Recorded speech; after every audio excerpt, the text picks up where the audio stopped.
사랑하는 파리장로교회 성도 여러분, 한 주간도 평안하시고 건강하셨습니까? 한국도 코로나19로 인해서 막혀 있었던 고3 학교 등교가 시작되었는데요. 다시 확진자가 나와서 학교에 등교하자마자 하교를 했다는 소식을 접했습니다. 프랑스에서도 남부 쪽에 니스를 비롯하여 여러 지역들에서 유치부와 초등학교 개학을 했는데 확진자가 또 많이 발생해서 또 취소되었다는 이야기도 들었습니다. 정상으로 일상으로 돌아가기까지는 많은 시간이 걸릴 것 같습니다.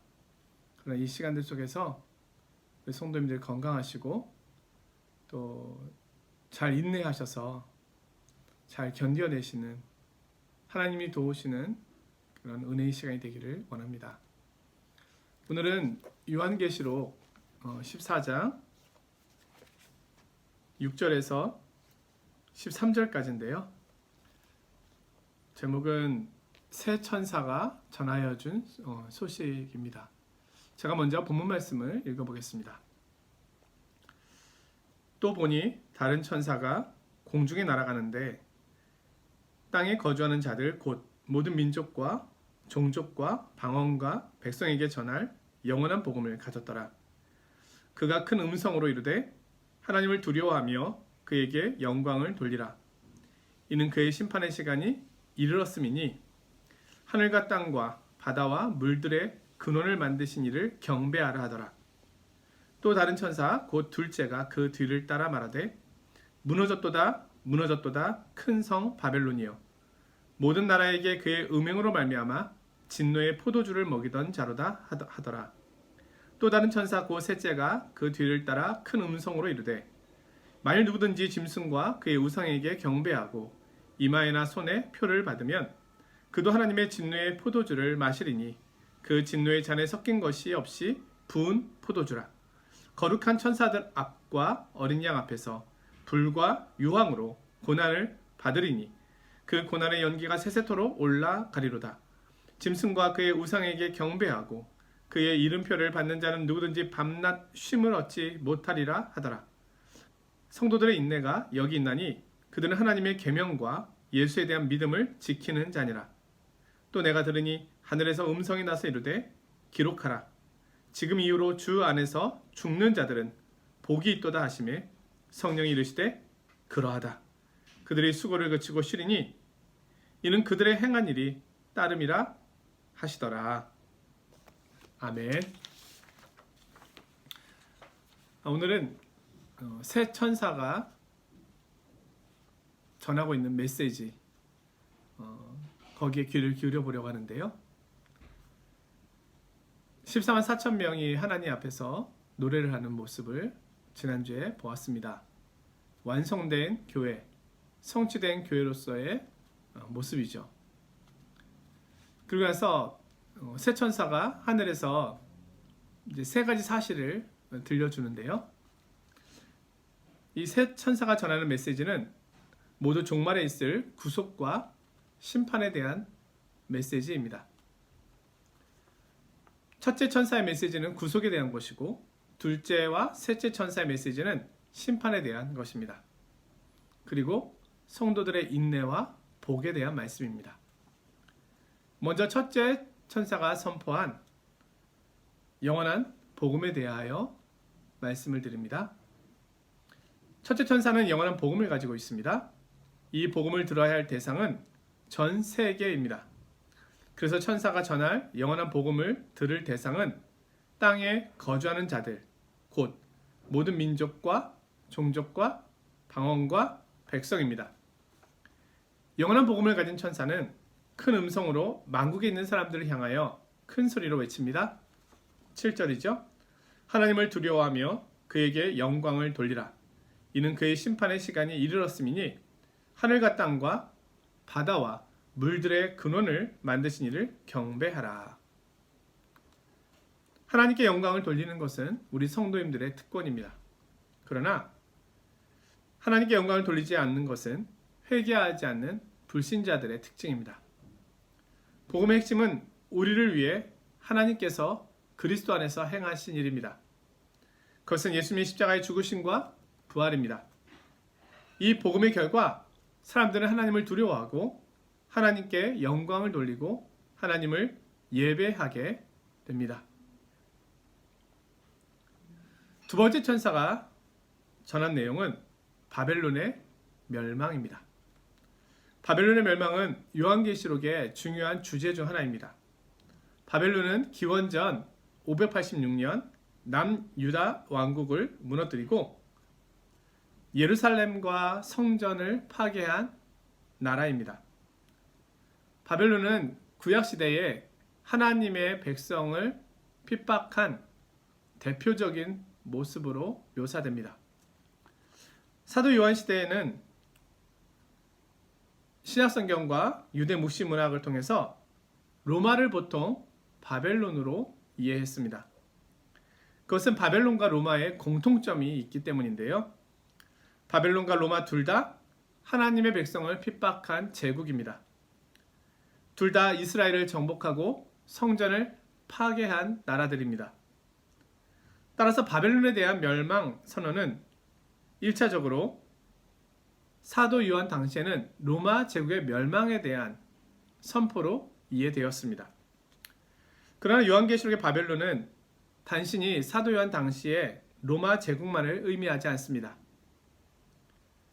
바벨론은 요한계시록에서 세상 자체를 상징하는 단어이기도 합니다.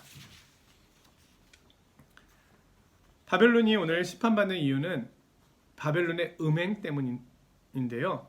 8절에 큰 성 바벨론이여 모든 나라에게 그의 음행으로 말미암아 진노의 포도주를 먹이던. 바벨론은 다른 모든 나라들을 음행하도록 했습니다. 그 음행은 영적 음행을 말합니다. 그 음행의 내용이 9절에 나오는데요. 그의 짐승과 우상에게 경배하고 이마나 손에 하나님의 인 대신 짐승의 표를 받게 하였다.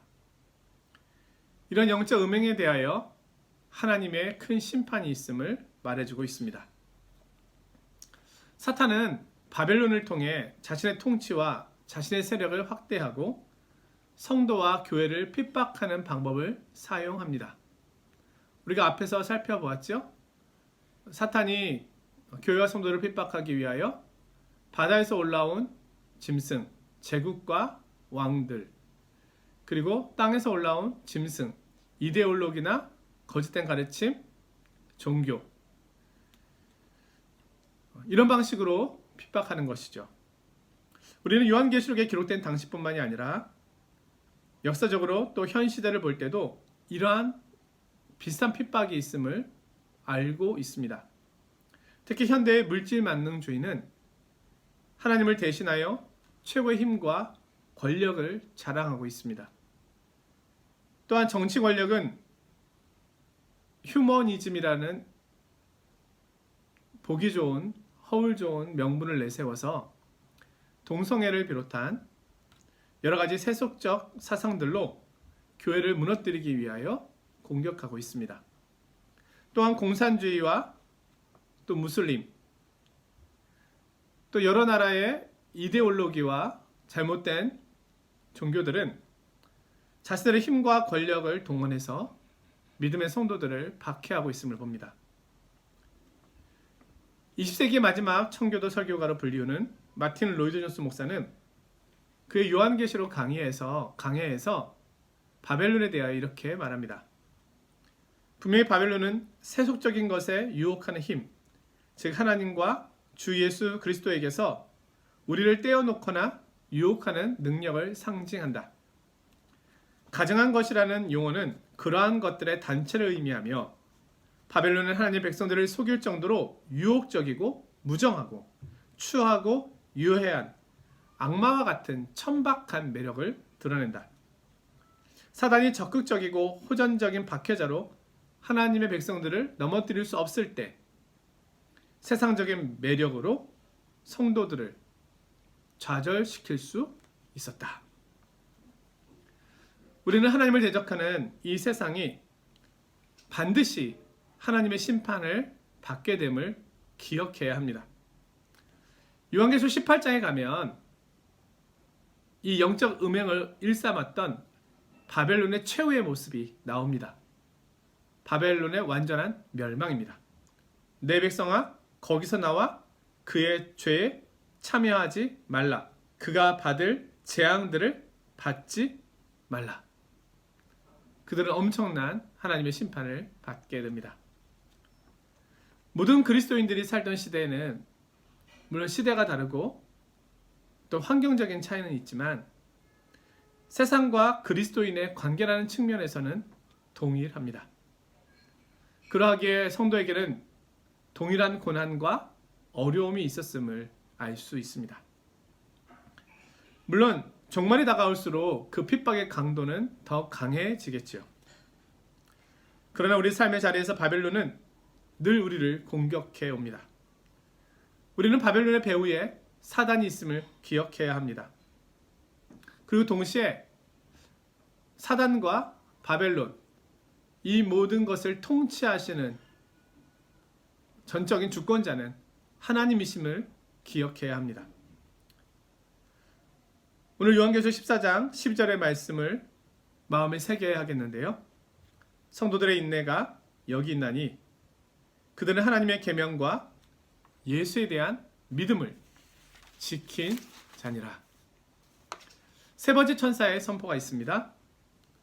세 번째 천사가 전한 메시지는 13장에 나오는 짐승과 짐승의 우상에게 경배하고 이마의 표를 받은 사람들이 하나님의 진노를 받는 것에 대한 내용입니다. 요한계시록 13장 15절에서 17절에 보면 짐승의 표를 받지 않은 사람들이 짐승으로부터 경제적인 제재와 육체적인 고통을 당하는 것을 보여줍니다. 이미 앞에서 살펴보았죠? 그러나 요한계시록 14장 9절에서 11절은 이와 반대로 짐승에게 경배하고 짐승의 표를 받은 이들이 하나님께로부터 더 큰 고통, 영원한 고통의 처함을 보여줍니다. 자, 요한계시록은 성도들의 고통을 이야기하고 있습니다. 믿음의 성도들에게 핍박과 박해와 어려움이 없을 것이라고 말하지 않습니다. 성도들이 하나님을 믿고 따름으로 세상으로부터 받는 박해가 있음을 이야기합니다. 그러나 그럼에도 불구하고 하나님께서는 그 가운데서 성도들을 보호하십니다. 반대로 세상은 세상을 따라가기에 세상으로부터 오는 박해와 어려움을 피할 수 있습니다. 짐승으로부터 오는 박해가 없습니다. 그러나 하나님께로부터 오는 심판이 있습니다. 결국 어느 길로 가든 박해와 심판은 있다는 것입니다. 고난은 있습니다. 요한계시록은 우리에게 질문을 던지고 있는 것이죠. 세상에 고난과 박해를 받을 것인가? 아니면 하나님의 심판을 받을 것인가? 하나님의 보호를 받을 것인가? 아니면 세상의 보호를 받을 것인가? 셋째 천사가 말하는 것은 짐승의 표를 받은 세상 사람들에게 임할 큰 박해입니다. 오늘 이 불신자들이 받을 박해는 아주 무섭습니다. 왜냐하면 이것을 영원한 박해, 영원한 심판으로, 영원한 고통으로 묘사하고 있기 때문입니다. 10절에 보면 그들은 하나님의 진노의 포도주를 마시는데요. 그도 하나님의 진노의 포도주를 마시리니 그 진노의 잔에 섞인 것이 없이 부은 포도주라. 1세기 사람들은 보통 물과 포도주의 비율을 1:1이나 3:2의 비율로 섞어서 마셨습니다. 물과 섞지 않은 포도주는 너무 진하여 완전히 포도주에 취하기를 원할 때만 마셨습니다. 따라서 하나님의 진노의 포도주를 섞인 것이 없이 마신다는 것은 하나님의 심판에 완전히 빠진다는 것을 의미합니다. 이것은 정말 무서운 심판입니다. 불신자들은 불과 유황으로 고난을 받게 됩니다. 10절 하반절에 보면 거룩한 천사들 앞과 어린 양 앞에서 불과 유황으로 고난을 받으리니, 이 불과 유황에 대한 심판은 용, 두 짐승, 생명책에 이름이 기록되지 못한 불신자들 모두에게 해당됩니다. 이 불신자들에 대한 심판은 영원한 심판인데요, 그 고난의 연기가 세세토록 올라가리로다. 불신자들이 받을 고통은 지속적입니다. 밤낮 고통을 당합니다. 11절에 그의 이름표를 받는 자는 누구든지 밤낮 쉼을 얻지 못하리라. 그러므로 성도들이 이 땅에서 당하는 일시적 고통과 불신자들이 영원히 당하는 고통은 비교할 수가 없습니다. 사도 요한은 성도들이 받을 복에 대하여 말합니다. 12절입니다. 성도들의 인내가 여기 있나니 그들은 하나님의 계명과 예수에 대한 믿음을 지킨 자니라. 주 안에서 죽는 자가 복이 있도다 하시매 성령이 이르시되 그러하다. 그들이 수고를 그치고 쉬리니 이는 그들이 행한 일이 따릅니다. 성도들은 쉬고 있습니다. 그들은 하나님의 계명과 예수에 대한 믿음을 지키기 위하여 인내하였습니다. 그들은 수고하였습니다. 지금 이후로 주 안에서 죽은 자라는 말씀은 사도 요한 당시부터 역사의 끝까지 모든 시대를 의미합니다. 그들은 어떤 모습으로 어떤 형편으로 죽었든지 간에 복이 됩니다. 왜냐하면 그들은 모든 수고를 그치고 쉬게 될 것이기 때문입니다. 주님께서는 행한 대로 갚아주신다고 말씀합니다. 군대 다녀온 사람들은 잘 아시겠지만 군대에 있는 동안 군인들은 자신들의 제대 날짜를 쉬고 있습니다. 심지어 군대 들어가자마자 입영 때부터 나는 500 며칠이 남았네, 400 며칠이 남았네 이러면서 그 날짜를 세고 있습니다. 심지어는 훈련병 때부터 세고 있기도 합니다. 그날이 과연 올까 싶은데 하나하나 그 날짜를 지워가는 낙으로 살아갑니다. 오늘 요한계시록은 성도의 소망을 이야기해주고 있습니다. 요한계시록의 말씀은 우리에게 분명한 소망을 보여줍니다. 요한계시록은 오늘 우리에게 이렇게 이야기하고 있는 것입니다. 우리가 이 땅에서 살아가는 동안에 고난이 있다. 어려움이 있다. 우리가 코로나19 바이러스로 인하여서도 어려움을 겪고 있지만 마음껏 예배를 드리지 못하고 마음껏 기도하지 못하고 마음껏 성도님들과 교제하지 못하고 또 이 세상으로부터 오는 또 영적으로 오는 이런 고난과 어려움도 아주 큽니다. 그러나 이것은 바이러스가 창궐하기 이전에도 사실은 있었던 것이죠. 요한계시록은 이 고난을 이야기해 줍니다. 그래서 동시에 우리에게 이야기해 줍니다. 그러나 성도들의 인내는 이유가 있다는 겁니다. 하나님께서는 그 인내를 기억하십니다. 그리고 그 소망 가운데 인내했던 그들에게 행한 대로 갚아주신다고 말씀하고 계십니다. 사랑하는 빠레장로교회 성도 여러분, 우리에게는 인내해야 할 이유가 있습니다. 두 부류의 심판이 있을 뿐입니다. 생명의 부활로, 심판의 부활로. 믿는 성도는 장차 하나님 나라에서 영원한 쉼과 안식을 얻게 될 것입니다. 그러나 믿지 않는 자는 영원한 불과 유황못에 던져지는 밤낮 쉼없는 고통 가운데 있게 될 것입니다. 오늘 주님의 약속을 기억하면서 어려운 시기, 어려운 시대, 이 믿음과 소망을 가지고 끝까지 인내하실 때 하나님이 약속하신 이 쉼의 약속, 이것을 붙잡고 믿음의 길을 잘 달려가시는 복된 한 주간이 되시기를 주의 이름으로 축원드립니다. 영상을 마친 후에 교회를 위해서 어려운 가운데 있는 우리 성도님들을 위해서 그리고 우리 프랑스와 또 대한민국 또 전 세계 바이러스로 인한 고통 중에 있는 이 지구촌을 하나님 긍휼히 여겨주시도록 은혜를 구하는 그런 기도를 간절히 드리도록 하겠습니다. 한 주간도 건강하시고 평안하십시오. 안녕히 계십시오.